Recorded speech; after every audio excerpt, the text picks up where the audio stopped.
My name is Jack, and my life is full of surprises, most of which are the handiwork of my restless mother-in-law, Catherine. Now there's someone who knows how to bring some excitement to the everyday family routine. My wife Sophie, on the other hand, prefers quiet and peaceful activities like embroidery or yoga. But Catherine and I have a shared passion: fishing. Every time my mother-in-law and I start discussing an upcoming fishing trip, Sophie's eyes roll back so far that only the whites are visible. "Again with your fishing tales," she grumbles good-naturedly, but Catherine and I just wink at each other. How can anyone resist the call of the rod and the anticipation of a good catch? So, on one sunny Saturday, we decided to fulfill our long-held dream, to fish on a picturesque lake a few hours' drive from the city. Sophie, as always, refused to keep us company, citing urgent business in the garden. Catherine and I just exchanged meaningful glances. Yeah, sure, flowers are more important than fish. The preparations were short: fishing rods, bait, sandwiches, and a thermos of coffee. That's all you need for the perfect weekend in nature. Catherine, in her unchanging checkered shirt and rubber boots, looked like a true conqueror of the aquatic element. I even felt a little envious of her dashing confidence. "Well, son-in-law, ready to beat all the catch records?" Catherine winked at me, climbing into the car. "Always ready, mother-in-law. The main thing is that the fish don't mind," I joked back, settling behind the wheel. We gave each other a high five and set off for adventure. If only I had known then what this innocent fishing trip would turn into.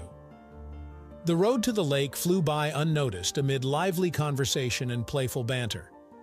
Catherine and I argued about the best bait, shared stories about the most epic catches, and tried to guess who would be lucky today. The mood was high. The anticipation of a great day was bubbling in our blood. When we finally reached the spot, the sun was already high, painting the water a turquoise color.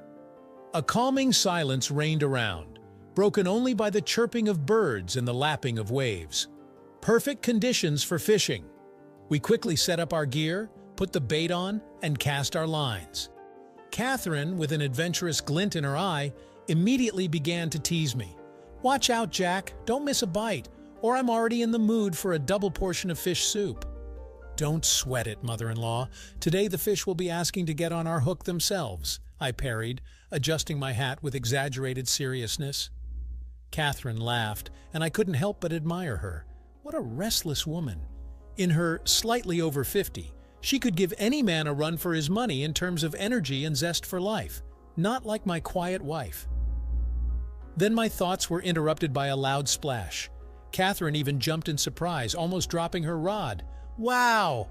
Looks like someone's hungry here," I whistled, nodding at the ripples spreading across the water. "I hope it's not the legendary man-eating fish," Catherine giggled, "or you and I risk becoming lunch instead of the catchers." "Don't be afraid, mother-in-law. I won't let anyone hurt you," I bragged, puffing out my chest. "Worst case scenario, I'll throw you a life preserver or a sandwich." We laughed together, scaring away the peaceful lake fauna. That's what I love about Catherine. It's never boring with her. Even a simple fishing trip turns into an exciting adventure. For the next couple of hours, we indulged in our favorite pastime with abandon. The rods kept diving into the water, the lines hummed tensely, and our catch slowly grew. The trophies, of course, weren't gigantic, but as they say, size doesn't matter. The process itself is important. Catherine and I encouraged each other, exchanged jokes, and shared observations. Sometimes our hands would accidentally touch when we reached for the bait or a new rod. And each time I caught myself thinking that my mother-in-law's touch gave me a strange shiver. But I pushed those thoughts away. Maybe my hands just got cold in the fresh air. Gradually, the sun began to sink towards the horizon, painting the sky in soft pink tones. The fish were biting less frequently, and our fighting spirit had died down a bit. Catherine and I, pacified and content, sat shoulder to shoulder, admiring the view that opened up. "What a beauty," Catherine drawled dreamily. "It's as if nature itself decided to put on a personal show for us." "That's for sure," I agreed, glancing sideways at my mother-in-law. "Moments like these should be treasured. It's not every day you get a chance to just sit like this. Relax your soul." Catherine turned to me and our eyes met. There was something new in her gaze that I hadn't noticed before, some mysterious tenderness mixed with mischief. My throat suddenly went dry and my heart started racing like crazy. We froze, looking at each other as if enchanted. The air around us seemed to thicken and crackle with tension. It seemed that even nature held its breath, watching the unfolding scene. And at that moment, something incredible happened. I don't know which of us reached out first. It happened so naturally and smoothly, as if we had been waiting for this all our lives. Our lips met in a kiss, first timidly, exploringly, and then more and more passionately and greedily. The fishing rods fell out of weakened hands, hitting the bottom of the boat with a dull thud. But we didn't care. The whole world seemed to cease to exist, dissolving in a whirlpool of new sensations. Catherine's arms wrapped around my neck, her fingers tangled in my hair. I held her tightly, feeling her chest heaving in time with her frantic heartbeat. Our tongues intertwined in an intricate dance, exploring, tasting, teasing. It was so unexpected and at the same time so right that my head started spinning. All those strange feelings I'd been experiencing towards Catherine lately suddenly made sense. It turns out I just didn't want to admit the obvious to myself. The kiss was getting hotter, more insistent. Catherine made barely audible moans that sent shivers through my body. I ran my hands over her back, hips, buttocks, unable to get enough of her touch. The boat rocked on the waves, but we didn't care. We seemed to have merged into one, dissolving into each other completely. No shame, no embarrassment, only all-consuming passion and desire. The fog in my head cleared only when my fingers stumbled upon the barrier of clothing. Interesting. And when did Catherine manage to get her hands under my shirt? This sobered me up a little. I reluctantly pulled away, breathing heavily and looking at Catherine with hazy eyes. She looked no better, hair disheveled, lips swollen from kisses, feverish blush on her cheeks. "God, Jack," she mumbled, coming to her senses. "What are we doing? We can't—" "I know," I interrupted hoarsely, "but I can't resist this feeling anymore. Catherine, I think I've fallen in love with you." My mother-in-law gasped, pressing her hand to her lips. Something like panic flashed in her eyes. "But what about Sophie? She's my daughter, your wife. We mustn't—" I hugged her, interrupting her faltering speech. My heart was pounding so hard it seemed about to jump out of my chest. "I understand, Catherine, but you can't argue with feelings. Let's at least today, here and now, be honest with ourselves. And then, whatever will be, will be." She looked at me for a long time, as if trying to read my thoughts, and then she sighed and nodded, cupping my face in her hands. "You're right, Jack. I've also been in love with you for a long time, and even if it's wrong, I'm tired of pretending." Our lips merged again in a kiss, this time slow and sensual, and then something happened that turned my whole life upside down. We made love right there, in the boat, in the middle of the lake. And to hell with it being madness. To hell with the fishing gear digging into my back and the water splashing over the side. The main thing was that Catherine and I had finally become one. It was like a supernova explosion. Bright, blinding, sweeping everything in its path. Reality shattered into a million pieces, leaving only our entwined bodies and primal passion. I don't know how long it lasted, maybe minutes, maybe hours. Time lost its meaning. We dissolved into each other, forgetting about everything in the world. And only the sky and the smooth surface of the lake were silent witnesses to our forbidden love. When it was over, we lay in each other's arms for a long time, afraid to disturb the magic of the moment. Serenity and sweet languor spread through our veins, pushing out all disturbing thoughts. But deep down, I already understood. After this, our lives would never be the same. Catherine and I had crossed a line from which there was no return. And how were we supposed to live with all this now? The way back passed in oppressive silence. Catherine and I seemed to be afraid to even look at each other, let alone talk. The realization of what had happened was crashing down like a ninth wave, threatening to bury the remnants of common sense under it. Lord, what have we done? How could we have succumbed to this crazy impulse? I have a wife, Catherine has a husband, we're one family. And now everything has gone to hell because of 1 minute of weakness. I stealthily threw guilty glances at Catherine. She sat with her back turned to the window, nervously fiddling with a strand of hair. From her tense posture and clenched lips, I could tell that my mother-in-law's thoughts were similar to mine. She too was scared and awkward after all that had happened between us. But damn it, as much as I reproached myself, I couldn't help but admit it. It was amazing. I had never experienced anything like it with any woman, even with Sophie, whom I supposedly loved with all my heart. Next to Catherine, it was as if I was born again, experienced true passion and unity of souls. These thoughts made it even worse. So not only did I cheat on my wife, but I also managed to fall in love with my own mother-in-law. Way to go, Jack. You officially suck. When our town appeared ahead, Catherine suddenly turned to me impulsively. "Jack, we need to talk," she said resolutely, although her voice trembled slightly. "What happened at the lake? We can't ignore it." I sighed heavily, gripping the steering wheel tighter. Well, here it is, the moment of truth. Now my mother-in-law will tell me what a scoundrel I am and that we'd better pretend nothing happened.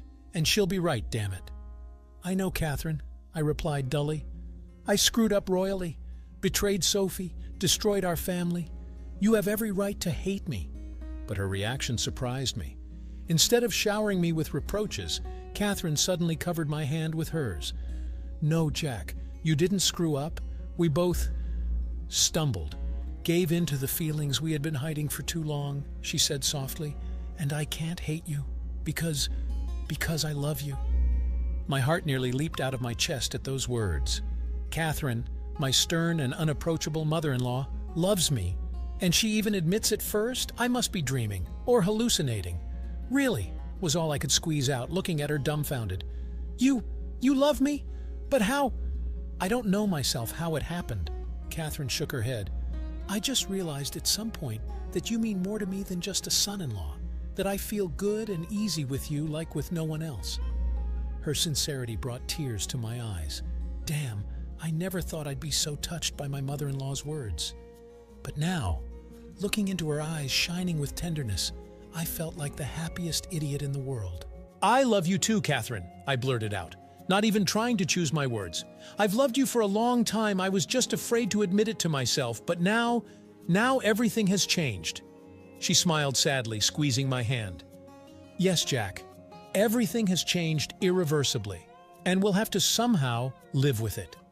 I nodded, understanding that she was right. Our little affair couldn't last forever. Sooner or later, we'd have to return to the real world, where each of us has our own obligations. But now, in this moment of revelations and confessions, I didn't care about the consequences. I only wanted one thing: to hug Catherine, to breathe in her scent, to feel the warmth of her body, and to hell with what people think, to hell with everything. As if hearing my thoughts, Catherine suddenly leaned forward and kissed me, gently, almost chastely, with her lips only. But from this simple caress, it was as if lightning struck me down to my fingertips. "We'll have one more day, Jack," she whispered, pulling away. "A day when we can be ourselves, without thinking about anything. And then we'll see how the cards fall." And I agreed. What else could I do? Now that I knew about Catherine's feelings, refusing was beyond my power. Even knowing it was wrong, even remembering Sophie, I simply couldn't resist the call of my heart. So I just nodded, starting the engine again. "Agreed, Catherine. We'll have this day. And then, whatever will be, will be." And we drove on, towards the unknown, towards the consequences of our reckless impulse, towards what would change our fates forever. But you know what? Even now, after so many years, I don't regret anything. Because that stolen day became the happiest in my life. And even if for others I remained a shameless traitor, it was worth it. After all, true love is worth any sacrifice, even if you are lucky enough to find it in the most unexpected place, in the heart of your own mother-in-law. Our secret day came a week later. Sophie went away for the whole weekend to a friend's place, and Catherine and I made an appointment with each other in a small hotel on the outskirts of town. I was terribly nervous the whole way. My palms were sweating, my heart was racing, my throat was dry. It felt like I was going on a first date, not a secret rendezvous with my mistress, who, by the way, was also my wife's mother. But as soon as I saw Catherine waiting for me at the hotel entrance, all my fears and doubts vanished. She was standing in a simple blue dress, with her hair down and light makeup. And there was something about her, something youthful, tremulous, exciting. Not at all like the image of the stern mother-in-law I was used to. "Hi," I breathed, coming closer. You look amazing." Catherine smiled, and an adorable blush flared on her cheeks. God, she had never blushed in my presence before. "Thank you, Jack. You look quite good yourself," she winked, giving me an appraising look. Indeed, I had tried to dress up. I even shaved and splashed on so much cologne that I almost suffocated myself. I wanted to make an impression, to look worthy next to Catherine, as if it could somehow justify our affair in the eyes of society. We checked in, trying not to attract unnecessary attention. The receptionist, a pretty girl of about 20, gave us an understanding smile. Apparently, she took us for a couple of lovers who had decided to brighten up their dull family routine. If only she knew the whole irony of the situation. Although maybe it's for the best. No need to spoil the appetite of a young creature by enlightening her about our tangled relationship. The room turned out to be small but cozy. A wide bed, nightstands, a wooden dresser, and a lush bouquet of scarlet roses on the coffee table. Apparently, a compliment from the establishment. Catherine and I froze on the threshold, suddenly embarrassed and not knowing what to do next. It's one thing to indulge in passion in the middle of a lake on adrenaline and emotions, and quite another, like this, alone, in the silence of a hotel room. But then our eyes met, and there was no more room for embarrassment. The same fire that had been there a week ago was burning in Catherine's eyes, the fire of desire, tenderness, and budding love. Without any agreement, we stepped towards each other and merged into a kiss. At first tender and gentle, and then more and more passionate and hot. Hands slid over bodies, caressing, exploring, crumpling clothes. I scooped Catherine up in my arms and carried her to the bed, not breaking the kiss. I laid her down gently, as if she were a porcelain doll, and began to cover her face, neck, and collarbones with kisses. She arched to meet me, moaning with pleasure. Then everything blurred into a whirlwind of caresses and touches. Clothes flew to the floor, exposing heated bodies. We kissed like crazy, until our lips were red and our breath was ragged. And then magic happened. That very union of souls and bodies that one is given to experience only once in a lifetime. Catherine and I moved in unison, intertwining in an embrace, merging into one.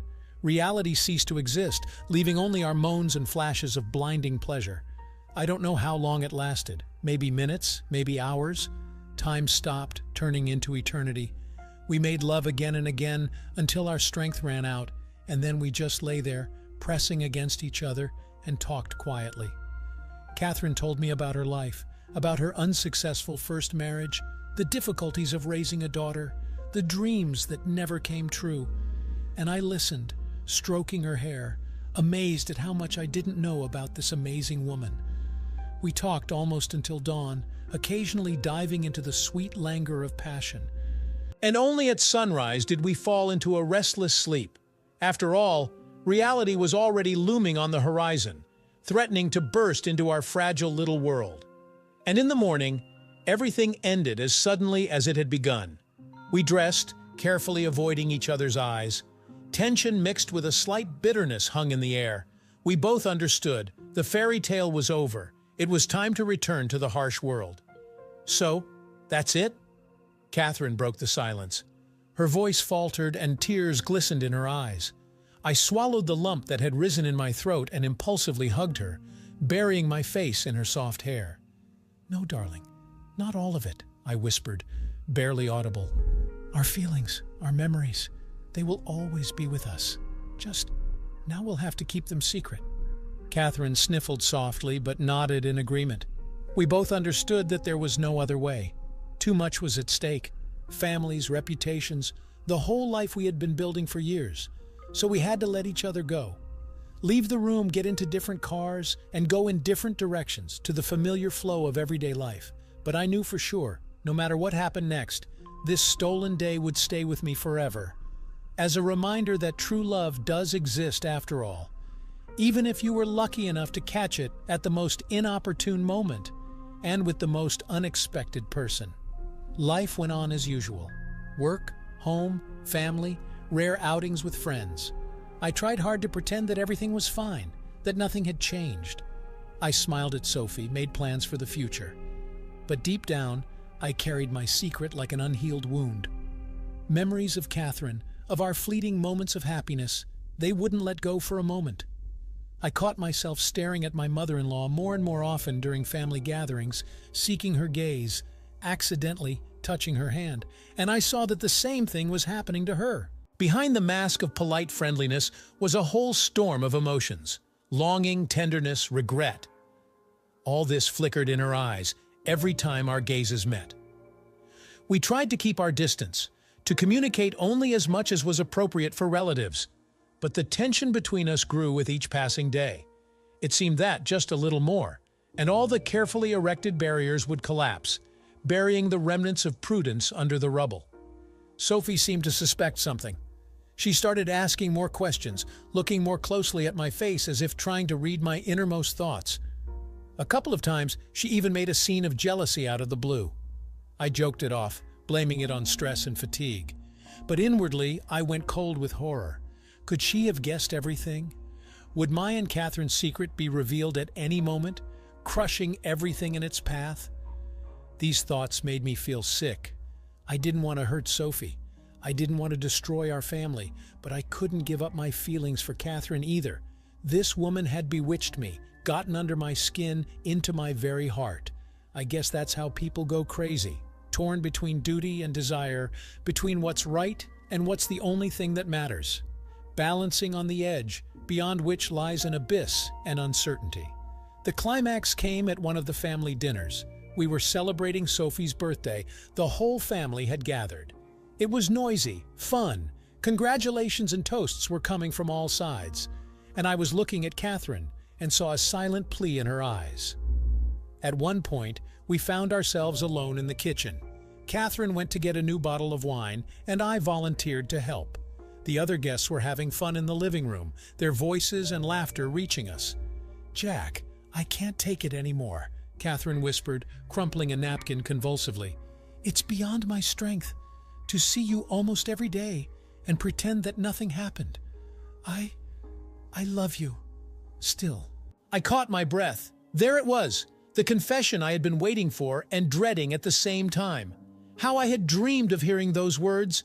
But why, damn it, was everything so complicated? "I love you too, Catherine," I exhaled, pulling her to me. "And I hate lying, pretending. Maybe we should just run away. Start everything from scratch, just you and me?" She froze, looking into my eyes with a mixture of hope and horror. For a moment, it seemed to me that she would agree, that she would spit on all conventions, follow the call of her heart. But, "No, Jack, we can't," Catherine shook her head sadly. "We have families. We have no right to destroy everything for the sake of our feelings, no matter how strong they may be." I squeezed my eyes shut, trying to hold back the tears that welled up. She was right. Damn right. You can't build your happiness on the unhappiness of others, no matter how tempting and desirable it may seem. "Okay, I understand," I said hoarsely, pulling away. "So we have only one thing left to do. Keep our secret. Love each other silently, not having the opportunity to be together." Catherine nodded, wiping away a tear, and then suddenly she hugged me so tightly that my ribs crackled. "We'll manage, Jack. We have to manage," she whispered, barely audible. "For the sake of our loved ones, and for our own sake." I hugged her back, inhaling the familiar scent. My God, how I loved this woman. I loved her so much that I wanted to howl with longing and hopelessness. But Catherine was right. We had no choice, only to extinguish this flame in our hearts day after day, to hide, to keep secret the brightest and most sincere feelings. Because sometimes to love means to let go, to sacrifice one's own happiness for the well-being of loved ones. And this sacrifice is perhaps the most terrible thing in the world. From that day on, Catherine and I never stayed alone together again. Even at family gatherings, we tried to stay away from each other. Only occasionally did we exchange eloquent, sorrowful glances. Sophie seemed to have calmed down, stopped pestering me with suspicions. Life returned to its usual course, as if nothing had happened. Only my heart still had an unhealed wound. I often thought back to that stolen day of ours, and the night of confessions in the kitchen.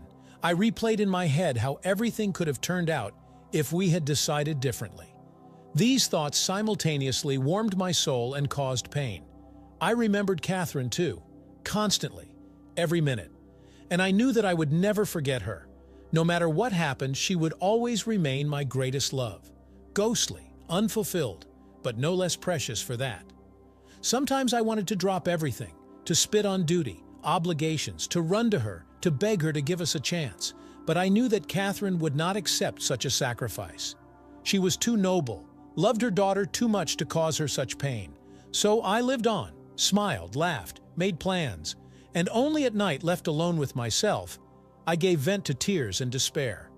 At such moments I felt particularly keenly all the bitterness and injustice of our situation. But what can you do? Such is life.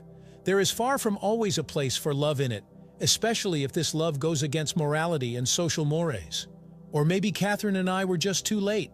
We didn't meet at the right time, in the right place, and now we are forced to pay for it with eternal longing in our hearts. But even despite the pain, I don't regret anything.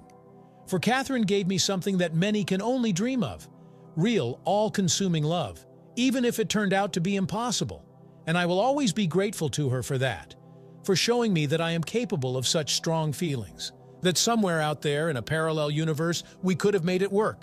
And here I can only keep our little secret. Cherish it like the apple of my eye, like the main treasure of my life, and believe that one day Catherine and I will still be together, even if we have to wait an eternity for it. That's how it is, my friends. That's the kind of story it turned out to be. Not too cheerful, frankly speaking, but instructive. You can look for the moral yourselves. I'm too lazy to spell it out. And remember, fooling around with your mother-in-law won't lead to anything good, no matter how good she is. That's it. Amen. The audience is over. Did you like this story? Let us know in the comments what you liked. Subscribe to our storytelling podcast. Also, don't forget to like and ring the bell so you don't miss more interesting stories. See you soon.